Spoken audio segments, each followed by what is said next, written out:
नमस्कार। सुमेश घितोड़े क्लासेस में एक बार पुनः आप लोग का स्वागत है। मैं Sumesh Kumar Ghitode, assistant professor mathematics, government Kranti Kumar Bharti college शक्ति, एक बार पुनः आप लोगों के बीच उपस्थित हूँ। आज हम जो अभी नेट और सेट का एग्जाम होने वाला है, उसकी तैयारी के संबंध में एक छोटा सा लेक्चर वीडियो है हमारा ये। इस पर थोड़ा सा उसमें क्या क्या सावधानी हमको बरतना है, हमारा तैयारी कैसे होना चाहिए, इस संबंध में हम चर्चा करेंगे। देखिए, जो भी स्टूडेंट्स अभी सेट और नेट का फॉर्म भरे हैं, चूँकि सेट का सीजी सेट का तभी लास्ट डेट 9 जून था, वो समाप्त हो चुका है और नेट एग्ज़ाम अभी 18 जून को है। तो दोनों एग्ज़ाम की तैयारी लगभग अभी जो बच्चे हैं वो भर रहे हैं।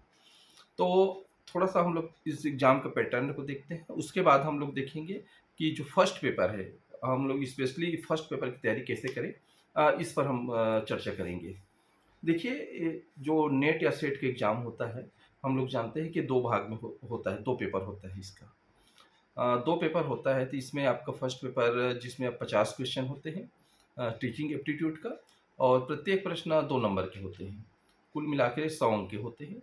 इसी प्रकार जो अपना विषय का पेपर होता है, वो 100 क्वेश्चन होते हैं और 1 क्वेश्चन 2 नंबर का होता है, तो टोटल ये 200 नंबर का। तो दोनों मिलाकर 300 नंबर का ये पेपर होता है। और इसका जो कट ऑफ है, ये दोनों पेपर मिलाकर ही निकलता है, जिसमें जनरल कैंडिडेट को जो अनरिजर्व वर्ग के हैं, उनके लिए आपका 45% है, 40% है, सॉरी 40% लाना अनिवार्य है। और जो कैटेगरी हैं एससी एसटी ओबीसी, उनके लिए आपका 35% एग्रीगेट मार्क्स लाना है। ये न्यूनतम मार्क्स हैं पास होने के लिए। बाकी जो सिलेक्शन है वो टॉप 6% जो है, टॉप 6% टोटल जो स्टूडेंट बैठे रहते हैं परीक्षा में, दोनों पेपर में, उसको जो 6% है टॉप का मेरिट लिस्ट जारी होता है, उसके अनुसार जो रिजर्वेशन मिलता है विभिन्न प्रकार की कैटेगरीज में, उसका पालन करते हुए ये कट ऑफ जारी करते हैं और रिजल्ट जारी किया जाता है। तो ये इसका मोटी मोटा ये है, इसका जो सब स्टूडेंट जानते हैं। और एक चीज़ और है कि इसमें नेगेटिव मार्किंग नहीं होता बिल्कुल। तो आप पूरा का पूरा क्वेश्चन बना सकते हैं बिल्कुल। इसमें किसी प्रकार के डरने की ज़रूरत नहीं है, क्योंकि नेगेटिव मार्किंग बिल्कुल नहीं होता।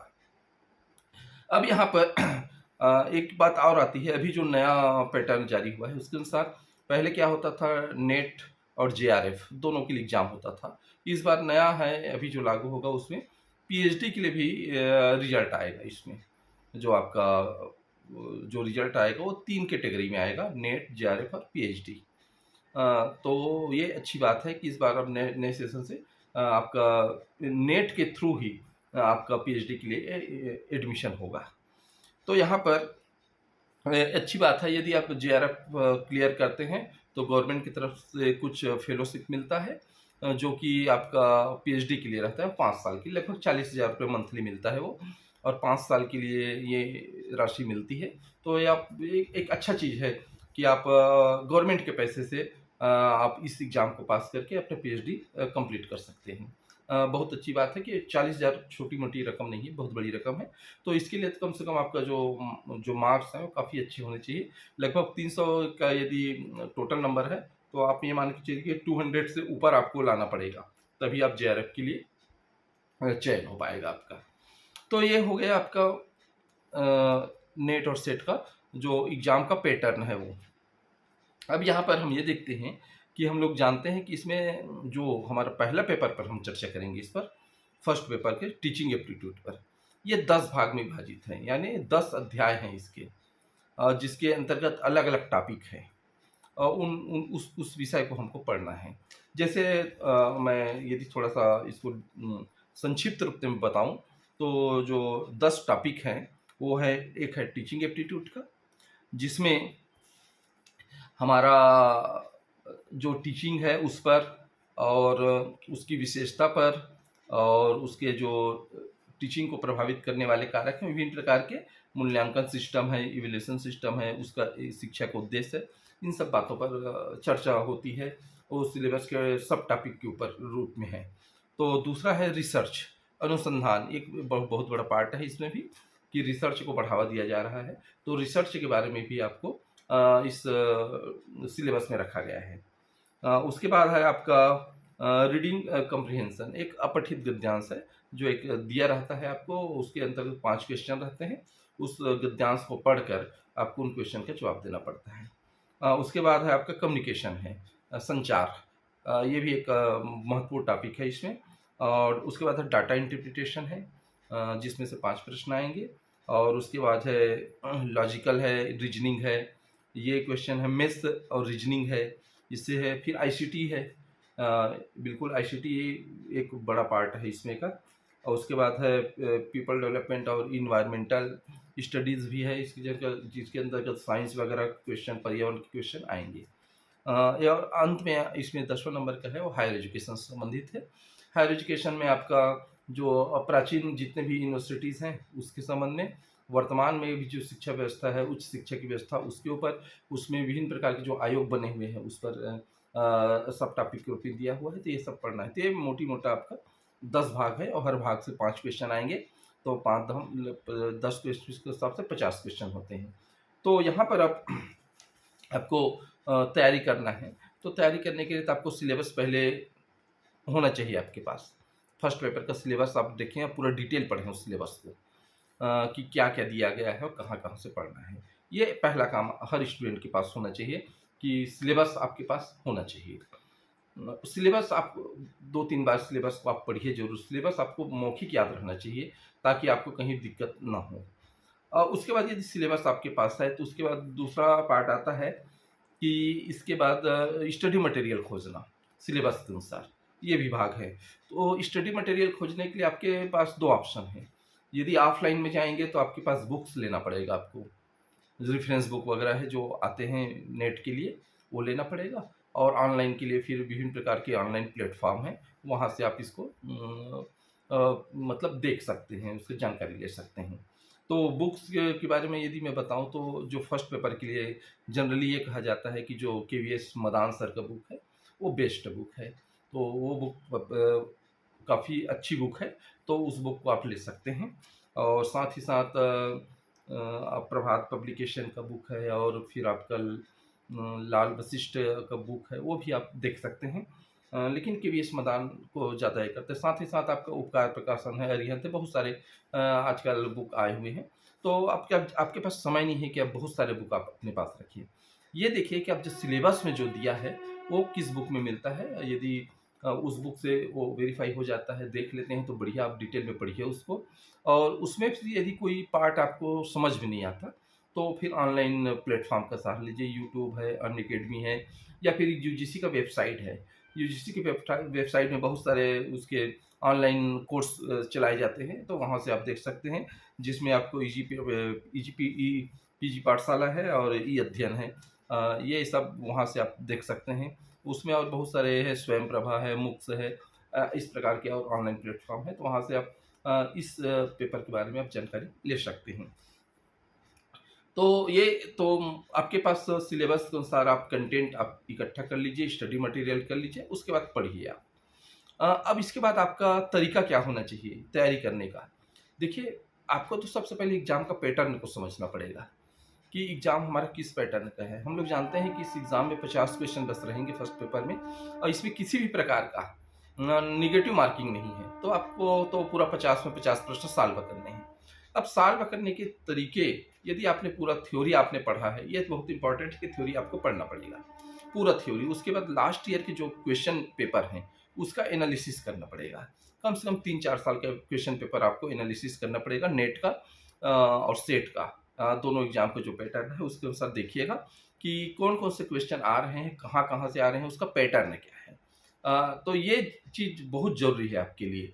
पहली बात, आपको सिलेबस बहुत गंभीरता से पढ़ना है, डिटेल में पढ़ना है। उसके बाद आपका है जो उसके प्रीवियस ईयर क्वेश्चन हैं, उसको देखना है 3-4 साल का कि कहाँ-कहाँ से क्वेश्चन आ रहे हैं, किस टाइप के क्वेश्चन आ रहे हैं। अब थोड़ा-सा इस समय जो क्वेश्चन आ रहे हैं उसका पैटर्न बहुत बदला हुआ है। जो 4-5 साल पहले क्वेश्चन आते थे वो बिल्कुल अब ऐसा क्वेश्चन नहीं आ रहा है।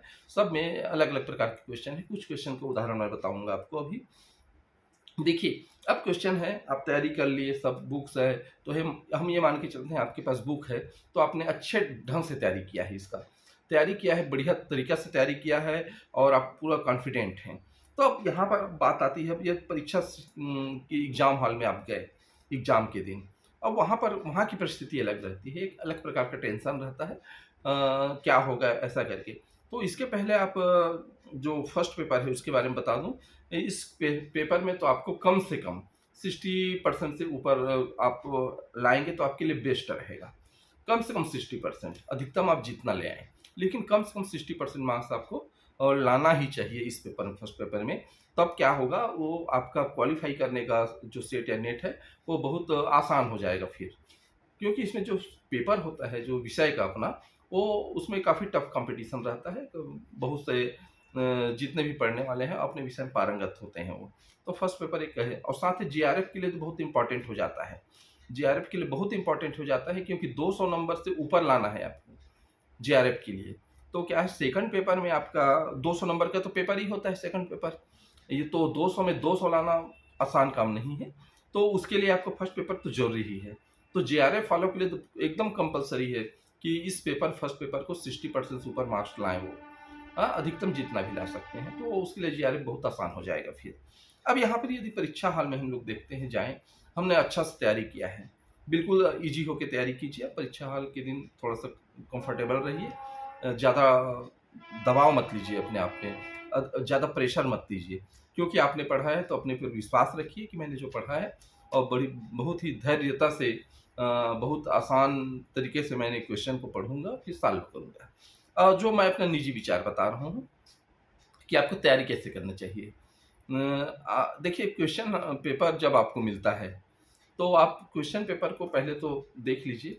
तो आप पहले ऐसे क्वेश्चन को चयन कीजिए जो डायरेक्ट प्रकार के, क्योंकि परीक्षा के पैटर्न में अलग-अलग टाइप के क्वेश्चन आते हैं।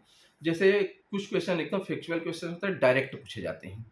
डायरेक्ट क्वेश्चन जिसमें कुछ नहीं रहता है, एक ऑप्शन दिया रहता है, 4 उसी में से एक रहता है। दूसरे प्रकार का क्वेश्चन होता है संबंध जोड़ वाला।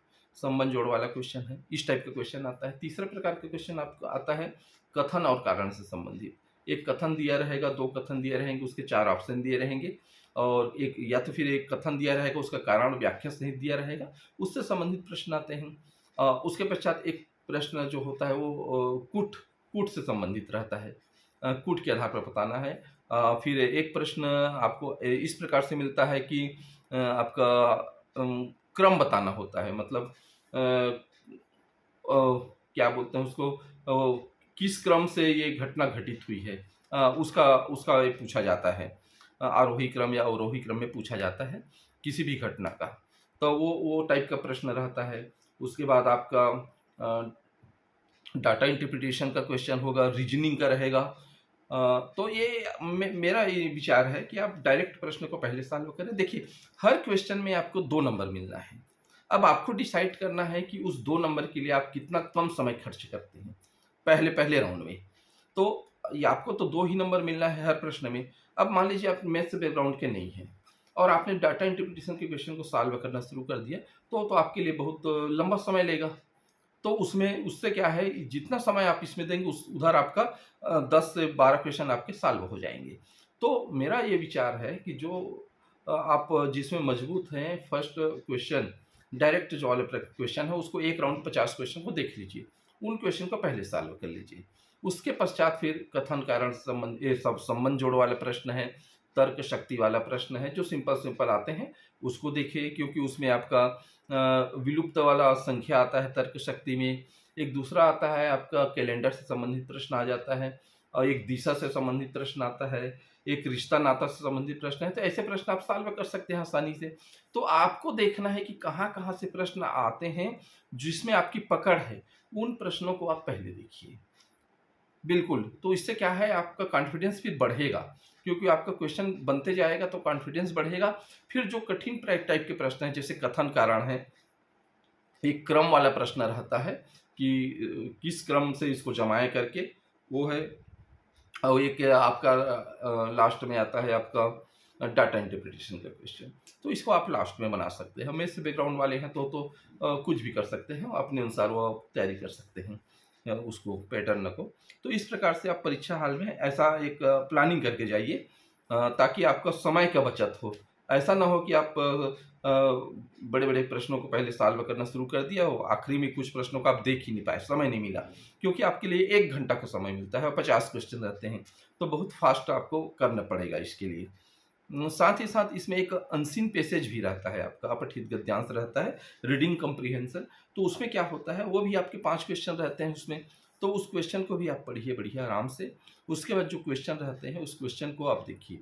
आजकल का पैटर्न बदल गया है उसमें। मैं एक चीज़ बताना चाहूँगा कि जो रीडिंग कम्प्रीहेंशन का क्वेश्चन है, उसमें अब पैटर्न बदल गया है। अब डायरेक्ट उसमें आंसर आपको नहीं मिलने वाला है। जो पहले क्या होता था, क्वेश्चन जो 5 दिए रहते थे, उसका आंसर उसी गद्यांश पे मिल जाता था, लेकिन अब ऐसा नहीं है। अब थोड़ा-सा वहाँ से आपको कुछ कल्पनाएँ करनी पड़ेगी, कुछ अतिरिक्त तर्क करना पड़ेगा उन क्वेश्चन का जवाब ढूँढने के लिए। और इसका बेस्ट चीज़ ये है कि जो लिखा हुआ है वहाँ पर, उसी के अनुसार ही आपको जवाब देना है। आपका अतिरिक्त दिमाग वहाँ पर नहीं लगाना है आपको, क्योंकि जो गद्यांश दिया है उसी के अनुरूप ही उसका आंसर होगा। ये चीज़ है, चाहे उसमें कुछ भी लिखा हो, उसी के अनुसार ही अकॉर्डिंग ही आपको आंसर देना है। तो इस चीज़ का आप ध्यान रखेंगे, क्योंकि ये बहुत आसान से आप अपठित गद्यांश पे 10 नंबर पा सकते हैं। साथ ही साथ इसका इसके पहले जो ये है, तो जो आपका क्या कहना चाहिए, रिसर्च का है, टीचिंग एप्टीट्यूड का प्रश्न, टीचिंग एप्टीट्यूड का प्रश्न आप बना सकते हैं। वो आपको आसान पड़ेगा। और कम्युनिकेशन का जो है वो आसान पड़ेगा आपको। तो ऐसे, और हायर एजुकेशन है। तो ऐसे 3-4 जो टॉपिक हैं, उस टॉपिकों को आप पहले चयन कर लीजिए कि यहाँ-यहाँ से प्रश्न मैं बनाऊँगा करके। तो वो बहुत आसान आसान रहेगा आपके लिए उस समय, है ना? हायर एजुकेशन से संबंधित प्रश्न, या टीचिंग एप्टीट्यूड का है, या कम्युनिकेशन का है, ये सब आप आसानी से कर सकते हैं। तो ये आप पहले आप क्वेश्चन कर रहे हैं, तैयारी कर रहे हैं, तो उस प्रकार से आपको सॉल्व करना है। अब यहाँ पर देखो, कुछ क्वेश्चन का पैटर्न मैं बता रहा हूँ जो अभी लास्ट एग्जाम में आया है दिसंबर में, दिसंबर 2023 के नेट एग्जाम में। अब पैटर्न के बारे में चर्चा करते हैं थोड़ा सा, कैसे आ रहा है। देखिए, इसमें 2 प्रश्न यूनिवर्सिटी से संबंधित प्रश्न आए थे। जो 10वां नंबर का टॉपिक है हायर एजुकेशन, उच्च शिक्षा, वहाँ से मेरा थोड़ा सा, मैं पूरा क्वेश्चन को नहीं बता रहा हूँ, बीच-बीच का बता रहा हूँ। तो हायर एजुकेशन से 2 प्रश्न। एक प्रश्न आया था कि 4 यूनिवर्सिटीज़ का नाम दिया था, उसका स्थापना तिथि को काल अनुक्रम में जमाना था। वो कलकत्ता, दिल्ली, आगरा, नागपुर, आंध्र प्रदेश, ये इनका दिया गया था। इनको काल अनुक्रम में बताना था कि किसका स्थापना पहले हुआ था। तो ये आप यहाँ से देख लीजिए, ये पता चलता है कि आपको पूरा यूनिवर्सिटीज़ को पढ़ना है, उसकी स्थापना को पढ़ना है, और उसकी स्थापना करने वाले कौन हैं, ये पढ़ना है, और कहाँ-कहाँ स्थापित है वो यूनिवर्सिटी, किसने स्थापना कराया, ये। तो ये चीज़। दूसरा क्वेश्चन इसमें आया था, जो प्राचीन भारत के जो 4 यूनिवर्सिटीज़ है, नालंदा, तक्षशिला और आपका शिला, और एक और था, है ना? वो क्वेश्चन भी आया था, एक क्वेश्चन, उसको भी मैं बता देता हूँ। वो क्वेश्चन भी एक आया था लास्ट में, वो था आपका श्रीधान्य कटक। ये 4 थे। तो इसमें ये पूछा गया था कि ऐसे उस समय के ऐसे कौन से 2 विश्वविद्यालय थे जिनके अंडर में 6 कॉलेज थे, और इन दोनों यूनिवर्सिटीज का विचारों का आदान प्रदान होते रहता था। ये प्रश्न था प्राचीन विश्वविद्यालय से। तो इसमें जैसे नालंदा और विक्रमशिला का आंसर था ये। तो मतलब इसका पैटर्न देखिए आप, डीपली पढ़ना है आपको। इससे ये पता चल रहा है हमको कि डीपली पढ़ना है सब चीज़ को। तो यूनिवर्सिटीज़ पढ़ना है, हायर एजुकेशन में जितना आपका आयोग वगैरह है, जो कोठारी आयोग है ना? उस शिक्षा संबंधी जितने आयोग थे, वो सब आपको आज़ादी से पहले और आज़ादी के बाद दोनों का आपको पढ़ना है। ये हो गया हायर एजुकेशन में। जो आपको फिर इसके अंदर यूजीसी पढ़ना है, आपको नेक पढ़ना है, जो भी उसकी स्वायत्त संस्था है, वो सबको भी आपको पढ़ना है। उसके बाद एक दूसरा क्वेश्चन, सामाजिक विज्ञान शोध से प्रश्न आया था। सामाजिक विज्ञान शोध से प्रश्न आपका क्वेश्चन आया था। वो भी क्वेश्चन कथन और कारण वाला था। उसके बाद रिसर्च मेथड क्या क्या होते हैं, इससे संबंधित प्रश्न भी आए थे शोध विधि से। यदि रीजनिंग में देखें, डाटा इंटरप्रिटेशन में देखें, तो एक औसत से संबंधित प्रश्न था, जो कि आसान प्रश्न था, आप आसानी से उसको बना सकते थे। तो ये भी प्रश्न थे।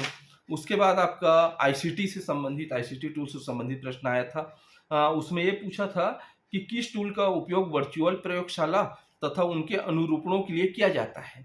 तो ये भी कठिन टाइप का प्रश्न है, जिसमें आपका 4 प्रकार के ऑप्शन थे, बेकलेट, प्लोटागन, पीएचईटी, इंटरेक्टिव, है ना, सिमुलेनस है, और फ्लिप ग्रिड है। ये 4 ऑप्शन थे। तो ये देखिए, तो ये ऑप्शन में जो जो दिया रहता है ना, इसको भी आपको डिटेल में पढ़ना पड़ता है। कोई भी परीक्षा की, यदि कोई प्रश्न का 4 ऑप्शन दिए हैं, तो 4 ऑप्शन में जो दिया है उसको भी आपको पढ़ना पड़ेगा, वो भी डिटेल में पढ़ना पड़ेगा। उसी प्रकार संप्रेषण से संबंधित प्रश्न था, कथन और कारण से संबंधित प्रश्न आया था। साइंस में पर्यावरण में एक प्रश्न आया था, जल शोधन में मानक स्कंदक क्या है? जल शोधन में, तो इसका ऑप्शन सही उत्तर था आपका फिटकरी। बहुत आसान था, इसको आप बना सकते थे। उसी प्रकार आपके संप्रेषण में आप प्रकार पढ़ेंगे, उसके माध्यम पढ़ेंगे, बाधाएं हैं। तो इसमें बाद ऑप्शन वाला एक प्रश्न आया था कि कौन इन विकल्प में से कौन सही है या कौन गलत है, इस टाइप के प्रश्न आते हैं। अधिगम से संबंधित एक प्रश्न था कि अधिगम में प्रभावी अधिगम के लिए कौन से कारक हैं? प्रभावी अधिगम के लिए 4 ऑप्शन दिए रहते हैं और इस प्रकार के प्रश्न में आपको ये देखना पड़ेगा प्रभावी अधिगम के लिए जो चीज आता है उसमें जो बेस्ट आंसर रहता है, जो सब चीज को इंक्लूड करता है, उसको आपका चयन करना पड़ता है। तो ये एक प्रकार का आपका क्वेश्चन का पैटर्न था। उसके बाद कुछ मेमोरी से संबंधित कंप्यूटर संबंधित प्रश्न थे, वो भी काफ़ी टफ प्रश्न थे। तर्क शक्ति से प्रश्न थे कि सभी आयत बहुभुज हैं, इस प्रकार का उसके 4 ऑप्शन दिए हुए थे। साइंस में तत्वों का युग्म सुपोषित प्रक्रिया के लिए महत्वपूर्ण है, इस प्रकार के एक प्रश्न दिया है, तो उन तत्वों को खोजना था। ऑप्शन का उत्तर था नाइट्रोजन और फास्फोरस था। तो इस प्रकार का। और देखिए एक प्रश्न और था पर्यावरण से, भूकंप पर आधारित रिएक्टर स्केल से प्रश्न पूछा गया था, लेकिन इसमें मापने की इकाई नहीं पूछा था, दूसरा ढंग से कथन के रूप में पूछ दिया था इसको कि भूकंप से आधारित रिएक्टर स्केल पूछा गया था। रिएक्टर स्केल भूकंप की तीव्रता का मापन करता है, बल्कि लोगों पर उसके प्रभाव का भी मापन करता है। दोनों करता है क्या? तो नहीं, दोनों नहीं करता, केवल भूकंप की तीव्रता का मापन करता है, लोगों के प्रभाव पर नहीं करता। तो ये ऑप्शन गलत था। दूसरा और था इसी में कि कोई संशोधित मर्माफ्ली स्केल भूकंप को निर्मुक्त ऊर्जा के रूप में मापता है, बोल रहा है, तो ये भी नहीं होता है ना, ये भी गलत है। तो ये दोनों कथन गलत है। तो इस प्रकार से आप समझना पड़ेगा परीक्षा के पैटर्न को देख के क्वेश्चन को, कि अब जो फैक्चुअल प्रश्न बिल्कुल नहीं आ रहे हैं। उसके बाद आईसीटी पर आधारित कुछ ऐसे परिभाषा पूछ दिया था संबंध जोड़ों में, फायरवॉल, डिजिटल प्रमाण पत्र, कुकीज और हाइपरवाइजर, है ना। तो ये 4 दिए थे और चारों का डेफिनेशन को, क्रम को बिगाड़ के दे दिया था, तो उसका संबंध जोड़ना था। तो ये भी एक प्रकार का है, जिस चीज को आप पढ़ रहे हैं थोड़ा डीपली पढ़िएगा इस बार। उसके बाद रिसर्च एप्टीट्यूड में सांख्यिकी वितरण में असम्मिति की डिग्री के संबंध में टिप्पणी करने के लिए कौन सी माप है? तो हम लोग जानते हैं, तो माप में यदि हम कह रहे हैं रिसर्च में, तो केंद्रीय प्रवृत्ति, डिस्पर्सन और स्क्यूनेस और कर्टेसिस, ये 4 होते हैं। तो इसका ऑप्शन स्क्यूनेस सही उत्तर था। तो ये देखिए चारों चीज को आपको पढ़ना पड़ेगा, वो भी डिटेल में, तभी आप बना पाएंगे। उसके पश्चात है कंप्यूटर से संबंधित पे एक प्रश्न आया था, साइबर स्पेस क्या है? और इलेक्ट्रॉनिक, इसकी तुलना कौन सी इलेक्ट्रॉनिक उपकरण से की जाती है सिस्टम से? तो इसका सही उत्तर था ओपन स्पेस। तो इस प्रकार से कुछ प्रश्न पूछे गए थे, जो आपको मैं बता रहा हूं कि ये जो पैटर्न है इसको समझिए। थोड़ा सा टफ आ रहा है, बहुत आसान प्रश्न नहीं आ रहे हैं, हर बार का पैटर्न बदल के आ रहा है। तो आपको चाहिए कि बहुत डीपली पढ़ना है आपको, अब घबराना नहीं है, क्योंकि आप यदि पढ़ेंगे मन लगाकर, सिलेबस को डीपली पढ़ेंगे, पुराने क्वेश्चन पेपर को देखेंगे, निश्चित रूप से आप 60% सुपर मार्क्स ला सकते हैं। और किसी प्रकार का यदि मन में किसी विषय के प्रति डाउट है तो आप ऑनलाइन प्लेटफॉर्म में जा सकते हैं, बहुत सारे वीडियो हैं वहाँ पर, आप देख सकते हैं, वहाँ से वेरीफाई कर सकते हैं। साथ ही साथ यूजीसी की वेबसाइट में जा सकते हैं आप, वहाँ से भी आपको मिल सकता है। तो ये छोटा सा जानकारी था आपके लिए सेट और नेट एग्जाम के लिए। और दोनों एग्जाम, नेट का एग्जाम चूंकि तो 18 को है, तो एकदम तो ये नज़दीक है, 1 सप्ताह बचा हुआ है। और आपके सीजी सेट के लिए 22 जुलाई को है, वो नेक्स्ट मंथ है, तो उसके लिए आप समय है आपके पास अभी। तो ये छोटा सा वीडियो लेक्चर मैंने थोड़ा सा टेक्निक बताने के लिए किया था कि उस परीक्षा में फर्स्ट पेपर का महत्व कितना है।